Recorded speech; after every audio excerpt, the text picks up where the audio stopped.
Hello friends, हमारे YouTube channel ADP exam में आपको बहुत बहुत स्वागत है। दोस्तों, एसएसबी टेस्टमैन की भर्ती की सीरीज को कंटिन्यू रखते हुए जीके जीएस की इसमें 25 एमसीक्यू क्वेश्चन आपको कराने वाले हैं। तो आपको वीडियो को दोस्तों शुरू से अंत तक वॉच करना है। और इससे पहले दोस्तों लगभग हमने 10 वीडियो आपको अपलोड कर चुके हैं इस चैनल के माध्यम से। तो आप चाहें तो हमारे डिस्क्रिप्शन बॉक्स पर क्लिक करके उन प्लेलिस्ट से उन वीडियो को वॉच कर सकते हैं। तो चलो स्टार्ट करते हैं क्रम बाई क्रम से। मोस्ट इंपॉर्टेंट क्वेश्चन है, जो भी कैंडिडेट एसएसबी टेस्टमैन या ड्राइवर भर्ती में एग्जाम में पार्टिसिपेट होने वाले हैं तो एक बार इस वीडियो को जरूर वॉच करें। पहले क्वेश्चन है आपके सामने कि मानस राष्ट्रीय उद्यान कहाँ पर स्थित है। तो आपको बताना है कि मानस राष्ट्रीय उद्यान कहाँ पर स्थित है, असम में या राजस्थान या महाराष्ट्र या उत्तराखंड। तो जो भी कैंडिडेट इस क्वेश्चन का आंसर विकल्प नंबर ए चूज कर रहे हैं असम, तो उनका बिल्कुल करेक्ट आंसर है। उत्तराखंड में एक पहला राष्ट्रीय उद्यान स्थित है दोस्तों, जिसका नाम है जिम कॉर्बेट राष्ट्रीय उद्यान। इसका भी नाम परिवर्तित करके दोस्तों राम गंगा राष्ट्रीय उद्यान कर दिया गया है। उत्तराखंड में एक और राष्ट्रीय उद्यान है जिसको आपको पॉइंट नोट डाउन करना चाहिए, राजाजी नेशनल पार्क राष्ट्रीय उद्यान। ये भी आपको उत्तराखंड पर स्थित है। तो इस क्वेश्चन का आंसर आपका विकल्प नंबर ए बिल्कुल करेक्ट था। नेक्स्ट क्वेश्चन है आपका कि पारसेक किसका मात्रक है। तो आपको बताना है कि पारसेक किसका मात्रक है, दूरी का या दाब का या बल का या त्वरण का। तो जो भी कैंडिडेट इस क्वेश्चन का आंसर विकल्प नंबर ए चूज कर रहे हैं तो बिल्कुल सही है। पारसेक दूरी का सबसे बड़ा मात्रक है। अगर दाब के मात्रक की बात की जाए तो इसका मात्रक होता है दोस्तों पास्कल, और बल का मात्रक होता है आपका न्यूटन, और त्वरण का मात्रक होता है मीटर प्रति सेकेंड। तो इस क्वेश्चन का आंसर विकल्प नंबर ए बिल्कुल करेक्ट था। नेक्स्ट क्वेश्चन है आपका मनसबदारी प्रथा किसने लागू किया था। तो आपके सामने विकल्प है अकबर, जहांगीर, शाहजहां या बाबर। आई होप कि आपने इसका आंसर गेस किया होगा। वैसे दोस्तों इसकी मनसबदारी प्रथा 1575 में अकबर के द्वारा चलाई गई थी। तो ये इस क्वेश्चन का आंसर जो भी कैंडिडेट विकल्प नंबर ए डाले हैं तो उनका बिल्कुल करेक्ट आंसर है। अगला क्वेश्चन है क्वेश्चन नंबर 4 कि नमक का पीएच मान होता है। तो आपको बताना है नमक का पीएच मान कितना होता है, 7 या 7.4 या 6.6 या 4 या 14। तो आपको बता रहे दोस्तों जो भी कैंडिडेट इस क्वेश्चन का आंसर विकल्प नंबर ए चूज कर रहे हैं तो उनका बिल्कुल करेक्ट है। नमक का पीएच मान होता है 7। वैसे दोस्तों नमक एक न्यूट्रल यानी उदासीन होता है। पीएच मान का पैमाने पे दोस्तों 3 प्रकार इसे डिवाइड किया गया है, एक क्षारीय, एक अम्लीय और एक उदासीन। यदि पीएच मान 7 से कम है तो विलयन अम्लीय होगा, यदि पीएच मान 7 से अधिक है तो विलयन क्षारीय होगा, और यदि 7 के बराबर है तो उस विलयन को उदासीन विलयन कहते हैं। उदासीन विलयन 2 ही है, एक नमक और एक आपको होता है वर्षा का जल यानी शुद्ध जल, जिसका पीएच मान होता है 7। अम्ल अगर बात करें तो अम्ल स्वाद में खट्टे होते हैं जबकि क्षार स्वाद में कड़वे होते हैं। तो इस क्वेश्चन आंसर जो भी कैंडिडेट विकल्प नंबर ए चूज किए तो उनका बिल्कुल करेक्ट है। अगला क्वेश्चन है क्वेश्चन नंबर 5 कि हेमेटाइट अयस्क है। आपको बताना है किसका अयस्क है, एल्युमिनियम का या लोहा का या सोना या चांदी का। तो हेमेटाइट प्रमुख अयस्क है आपका लोहा यानी फेरस यानी आयरन। तो जो भी कैंडिडेट इस क्वेश्चन का आंसर विकल्प नंबर बी गेस कर रहे हैं तो उनका बिल्कुल करेक्ट आंसर है। एल्युमिनियम का अयस्क है दोस्तों बॉक्साइट, और चांदी का अयस्क है रूबी सिल्वर और हॉर्न सिल्वर। तो आपको ये भी पॉइंट नोट डाउन करना है। अगला क्वेश्चन आपके सामने है कि बीबी का मकबरा कहाँ पर स्थित है। आपका विकल्प है औरंगाबाद, दिल्ली, आगरा, मुंबई। तो अगर बीबी के मकबरा की बात की जाए दोस्तों तो ये आपका स्थित है औरंगाबाद में। अगर इसके निर्माण की बात की जाए तो औरंगजेब के द्वारा बीबी के मकबरा का निर्माण कराया गया था औरंगाबाद के दौलताबाद शहर में। तो इस क्वेश्चन का आंसर जो भी कैंडिडेट विकल्प नंबर ए चूज किए तो बिल्कुल करेक्ट आंसर है। मुंबई में दोस्तों इंडिया यानी इंडिया गेटवे ऑफ इंडिया स्थित है, जिसे भारत का प्रवेश द्वार के नाम से भी जाना जाता है। अगला क्वेश्चन है क्वेश्चन नंबर 7 कि सिडबी का मुख्यालय कहाँ पर स्थित है। भारतीय लघु उद्योग विकास बैंक का मुख्यालय कहाँ पर स्थित है, इसका फुल फॉर्म है दोस्तों, और इसका मुख्यालय जो भी कैंडिडेट विकल्प नंबर बी गेस कर रहे हैं लखनऊ, तो उनका बिल्कुल करेक्ट है। यह एकमात्र ऐसा बैंक है जिसका मुख्यालय दोस्तों भारत के उत्तर प्रदेश की राजधानी लखनऊ पर स्थित है। अगला क्वेश्चन है क्वेश्चन नंबर आपका 8 की सत्यार्थ प्रकाश पुस्तक के लेखक कौन है। तो आपको बताना है विकल्प है आपके सामने दयानंद सरस्वती, राजा राम मोहन राय या देवेंद्रनाथ टैगोर या अबुल कलाम आज़ाद। तो बेस कर दोस्तों इस क्वेश्चन आंसर जो भी कैंडिडेट विकल्प नंबर ए चूज कर रहे हैं दयानंद सरस्वती, तो उनका बिल्कुल करेक्ट आंसर है। सत्यार्थ प्रकाश की रचना दयानंद सरस्वती के द्वारा की गई थी। दयानंद सरस्वती ने दोस्तों वेदों की ओर लौटो और आर्य समाज की स्थापना 1875 में की थी। तो इस क्वेश्चन का आंसर था आपका विकल्प नंबर ए। नेक्स्ट क्वेश्चन है आपका, मुगल वंश का अंतिम शासक कौन था? विकल्प है आपके सामने, औरंगजेब, बाबर, शाहजहां, बहादुर शाह जफर। तो जो भी कैंडिडेट इस क्वेश्चन का आंसर विकल्प नंबर डी गेस कर रहे हैं तो उनका बिल्कुल करेक्ट है। बहादुर शाह जफर मुगल वंश का अंतिम शासक था। मुगल वंश की स्थापना बाबर के द्वारा 1526 ईसा में की गई थी, जिसमें दोस्तों जो आपका तराइन का युद्ध हुआ, पानीपत का युद्ध हुआ था 1526 में, जिसमें बाबर की विजय हुई थी और इब्राहिम लोदी की हार हुई थी। इसी युद्ध के बाद दोस्तों मुगल वंश की नींव डाली थी बाबर के द्वारा। तो इस क्वेश्चन आंसर बहादुर शाह जफर यानी डी बिल्कुल करेक्ट है।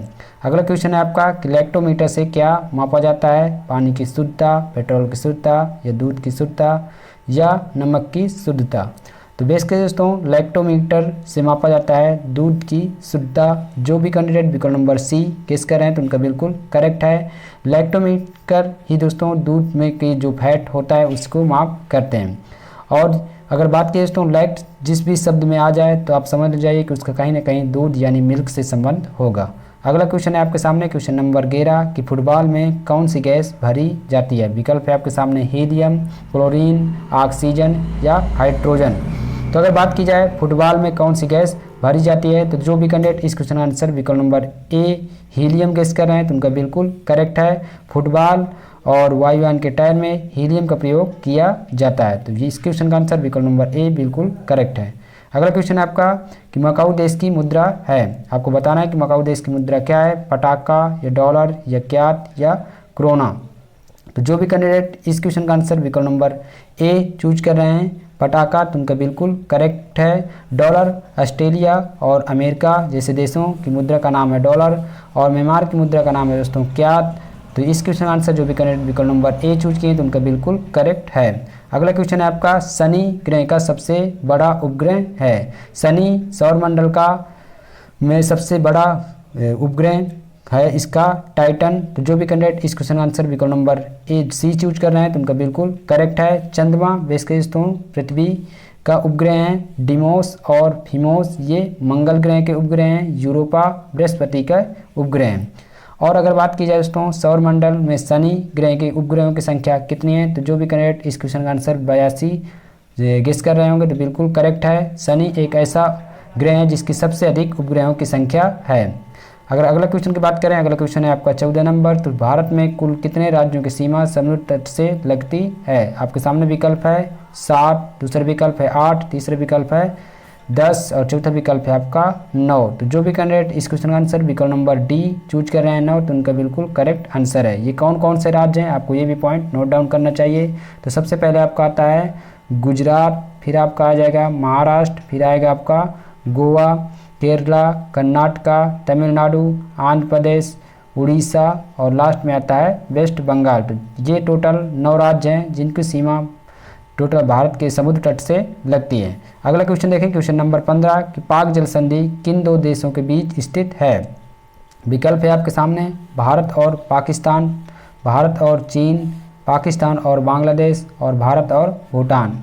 तो पाक जल संधि दोस्तों भारत और श्रीलंका के बीच स्थित है। तो इस क्वेश्चन का आंसर दोस्तों भारत और श्रीलंका होगा, ना कि ये। तो अर्थात इस क्वेश्चन के सभी विकल्प गलत हैं, टाइपिंग मिस्टेक है। तो आपको पॉइंट नोट डाउन करना है। तो पाक जल संधि भारत और श्रीलंका के बीच स्थित है। अगला क्वेश्चन देखेंगे कि सबसे बड़ा तारामंडल है गैनीमीड, सेंटारस, चंद्रमा, सूर्य। तो बेसिकली दोस्तों अगर टोटल तारामंडल की बात करें तो ये है दोस्तों 89 यानी 89। उनमें से अगर सबसे बड़ा तारामंडल की बात करें तो जो भी कैंडिडेट विकल्प नंबर बी सेंटारस गेस करें तो उनका बिल्कुल करेक्ट है। सूर्य भी दोस्तों एक तारा है बट ये सबसे बड़ा तारा नहीं है। तो इस क्वेश्चन आंसर आपका बी बिल्कुल करेक्ट था। अगला क्वेश्चन है कि डीआरडीओ की स्थापना हुई थी। तो आपको बताना है कि डीआरडीओ की स्थापना कब हुई थी? 1969 या 1958 या 1920 या 1858। तो जो भी कैंडिडेट इस क्वेश्चन का आंसर विकल्प नंबर बी गेस कर रहे हैं 1958 तो बिल्कुल करेक्ट आंसर है। डीआरडीओ की फुल फॉर्म है डिफेंस रिसर्च डेवलपमेंट ऑर्गेनाइजेशन। अगला क्वेश्चन है आपका क्वेश्चन नंबर 18 कि किबिल लामजाओ नेशनल पार्क कहाँ पर स्थित है? आपके सामने विकल्प है उड़ीसा, बिहार, मणिपुर या उत्तराखंड। तो किबिल लामजाओ नेशनल पार्क बेसिकली दोस्तों मणिपुर में स्थित है। यहाँ की एक फेमस झील है जिसको आपको पॉइंट नोट डाउन करना चाहिए यानी रिमाइंड करके रखना चाहिए। उस झील का नाम है लोकटक झील और इसी झील में दोस्तों एक डियर पाया जाता है जिसका नाम है डांसिंग डियर। और डांसिंग डियर दोस्तों मणिपुर का राजकीय पशु है। तो आपको ये भी पॉइंट नोट डाउन करना है। अगला क्वेश्चन है आपके सामने 19 की कुचिपुड़ी कहाँ का लोक नृत्य है। तो आपके सामने विकल्प है उड़ीसा, केरल, मणिपुर, आंध्र प्रदेश। बेसिकली दोस्तों बात की जाए कुचिपुड़ी की तो ये आंध्र प्रदेश का लोक नृत्य है। जो भी कैंडिडेट विकल्प नंबर डी गेस करें तो उनका बिल्कुल करेक्ट है। उड़ीसा का लोक नृत्य है उड़ीसी। केरल के लोक नृत्य हैं आपके कथकली और मोहिनी अट्टम। मणिपुर का दोस्तों मणिपुरी लोक नृत्य है। तो इसका क्वेश्चन आंसर जो भी कैंडिडेट विकल्प नंबर डी गेस करें तो उनका बिल्कुल करेक्ट था। अगला क्वेश्चन है आपके सामने 20 के अंतर्राष्ट्रीय न्यायालय का मुख्यालय कहाँ पर स्थित है। तो आपको बताना है कि अंतर्राष्ट्रीय न्यायालय का मुख्यालय कहाँ पर स्थित है। अमेरिका, जिनेवा, द हेग या मनीला। मनीला में अगर बात की जाए तो एशियन डेवलपमेंट ऑर्गेनाइजेशन यानी एशियाई डेवलपमेंट बैंक यहाँ पर एडीबी स्थित है। और इसका अंतर्राष्ट्रीय न्यायालय का मुख्यालय दोस्तों स्विट्जरलैंड के द हेग पर स्थित है। तो जो भी कैंडिडेट इस क्वेश्चन का आंसर विकल्प नंबर सी गेस करें तो उनका बिल्कुल करेक्ट था। अगला क्वेश्चन है आपका क्वेश्चन नंबर 21 यानी कि इसकी वायुमंडल की सबसे निचली परत है। तो आपको बताना है, आपके सामने विकल्प है ओजोन, आयनमंडल, क्षोभ मंडल या समताप मंडल। तो जो भी कैंडिडेट इस क्वेश्चन का आंसर विकल्प नंबर सी गेस करें तो उनका बिल्कुल करेक्ट है। वायुमंडल की सबसे निचली परत का नाम है दोस्तों क्षोभ मंडल और इसी मंडल में मौसमी संबंधी घटनाएं सभी घटित होती हैं जैसे ओला गिरना या आंधी तूफान या बिजली का गरजना। तो ये सब घटनाएं आपके क्षोभ मंडल पर होती हैं। अगला क्वेश्चन है आपका क्वेश्चन नंबर 22 भाषाई आधार पर गठित होने वाला प्रथम राज्य है। आपके सामने विकल्प है आंध्र प्रदेश, गोवा, अरुणाचल प्रदेश, राजस्थान। तो भाषाई आधार पर गठित होने वाला प्रथम राज्य था आपका आंध्र प्रदेश। तो जो भी कैंडिडेट विकल्प नंबर ए गेस करें तो उनका बिल्कुल करेक्ट आंसर है। अगला क्वेश्चन है आपका क्वेश्चन नंबर 23 की नीली क्रांति का संबंध है। तो आपको बता दें दोस्तों नीली क्रांति का संबंध जो भी कैंडिडेट इस क्वेश्चन का आंसर विकल्प नंबर बी मछली पालन से संबंधित है तो बिल्कुल करेक्ट है। यानी जो भी कैंडिडेट विकल्प नंबर बी गेस किए हैं तो बिल्कुल करेक्ट आंसर है। वर्मी कल्चर से संबंधित दोस्तों केचुआ उत्पादन से और सेरीकल्चर से संबंधित दोस्तों रेशम उत्पादन से और एपीकल्चर संबंधित है आपका मधुमक्खी उत्पादन से।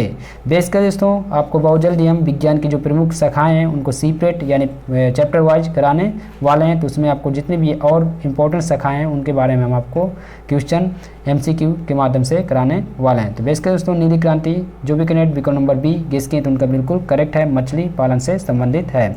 अगला क्वेश्चन है क्वेश्चन नंबर 24 कि निम्न से प्राथमिक क्षेत्र के अंतर्गत है। आपके सामने विकल्प है निर्माण, दूसरा विकल्प है संचार, तीसरा विकल्प है पशुपालन, चौथा विकल्प है आपका विद्युत आपूर्ति। तो प्राथमिक क्षेत्र के अंतर्गत आ जाता है दोस्तों इन चारों में से विकल्प नंबर सी पशुपालन बिल्कुल करेक्ट है। निर्माण द्वितीय क्षेत्र के अंतर्गत आता है जबकि संचार और विद्युत आपूर्ति तृतीय क्षेत्र के अंतर्गत आता है। तो इस क्वेश्चन आंसर जो भी कैंडिडेट विकल्प नंबर सी गेस किए तो बिल्कुल करेक्ट आंसर है। अगला क्वेश्चन है क्वेश्चन नंबर आपका 25 कि चौसा का युद्ध हुआ था। विकल्प है आपके सामने ए जून 1539, मई 1539 या जून 1540 या अप्रैल 1757। तो बेसिकली दोस्तों चौसा का युद्ध हुमायूं और शेरशाह सूरी के बीच ये आपका हुआ था जून 1539 में। इसी के बाद दोस्तों एक बिलग्राम का युद्ध हुआ था जो हुआ था 1940 में। इसमें दोनों युद्ध में हुमायूं की हार हुई थी यानी हुमायूं को हार का सामना करना पड़ा था। और किसने हराया था? शेरशाह सूरी ने, जिसका नाम दोस्तों था शेर खां। क्योंकि दोस्तों शेर खां इसलिए इसका नाम रखा गया था क्योंकि इसने एक ही वार से यानी तलवार के माध्यम से शेर का धड़ अलग कर दिया गया था। तो वहाँ का जो शासक था उन्होंने इसका नाम शेरशाह सूरी रख दिया था। अब जो क्वेश्चन दोस्तों थंबनेल में उसका आंसर आपको बताते हैं कि दोस्तों इन 25 यानी 25 क्वेश्चन में से उसको मेंशन नहीं किया गया। आपका क्वेश्चन था दोस्तों कि किस ग्रह के चारों ओर 7 वलय पाई जाती हैं। विकल्प है आपके सामने पृथ्वी, शनि, शुक्र या मंगल। तो बेसिकली दोस्तों इन 4 ग्रहों में से वलय वाला ग्रह है आपका शनि, जिसके चारों ओर 7 वलय पाई जाती हैं, यानी 7 रिंग्स पाई जाती हैं। और इन 7 रिंगों की खोज दोस्तों गैलीलियो नामक वैज्ञानिक ने की थी। तो ये पॉइंट भी आपको नोट डाउन करना था। तो ये थी दोस्तों मोस्ट इंपॉर्टेंट 25 क्वेश्चन जो एसएसबी टेस्टमैन के लिए काफ़ी ज़्यादा इंपॉर्टेंट हैं। तो जो भी कैंडिडेट अभी तक इस चैनल को सब्सक्राइब नहीं किए तो प्लीज़ इस चैनल को ज़रूर सब्सक्राइब करें और ज़्यादा से ज़्यादा इस वीडियो को लाइक करें। आई होप कि दोस्तों आपको ये वीडियो ज़रूर अच्छा लगा होगा। तो अपने फ्रेंड्स के साथ शेयर करें, सब्सक्राइब करें और लाइक करें। Thanks for watching video. Have a nice day.